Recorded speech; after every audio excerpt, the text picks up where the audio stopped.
Philippe Gosselin, bonsoir. Bonsoir. Vous êtes réélu député de la première circonscription de la Manche. C'est une satisfaction, j'imagine. Écoutez, je ne vais pas vous cacher la réalité des choses. Oui, c'est une vraie joie, une vraie satisfaction avec un score qui est tout à fait honorable. Et je voulais remercier tout d'abord, c'est peut-être la coutume et la tradition, mais elle a du sens, remercier toutes celles et tous ceux qui me font confiance depuis le début, qui aujourd'hui m'ont renouvelé leur confiance. C'est un moment forcément d'émotion et je mesure aussi la gravité des choses au-delà de la joie et de la satisfaction personnelle. D'une majorité qui peut-être dès ce lundi va être quasiment ingouvernable parce qu'on a du Rassemblement national en force, parce qu'on a de la NUPES en force et que finalement tout ce qui représentait la majorité actuelle est un peu en déroute. Donc voilà, tout ça m'inquiète pour l'avenir de notre pays, pour la France tout simplement. Les députés, les républicains pourront justement être des alliés de choix pour la majorité présidentielle.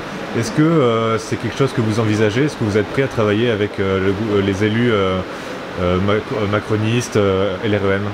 Il est encore trop tôt pour dire comment on va travailler. Il faut attendre les résultats définitifs, les vrais rapports à l'intérieur de l'Assemblée. Mais je crois que nos concitoyens ont aussi besoin de clarté. En tout cas, moi j'envisage une opposition constructive, une opposition qui ne soit pas fermée sur elle-même, mais je ne peux pas envisager que la majorité débauche telle ou telle personne.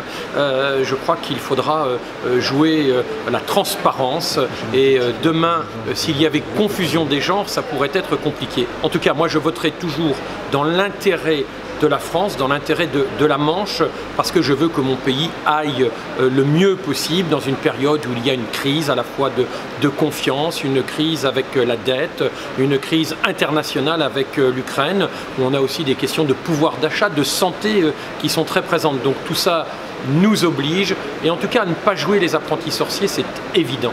Est-ce que le prochain objectif pour vous, ça peut être la présidence du groupe à l'Assemblée?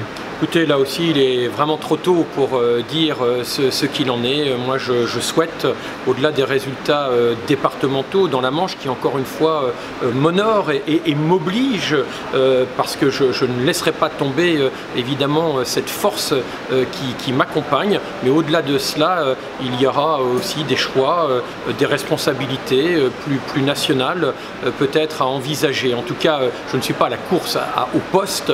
Je suis encore une fois dans la clarté, la transparence, avec conviction, à assumer aujourd'hui comme demain le mieux possible le rôle, les missions qui me sont confiées par nos concitoyens.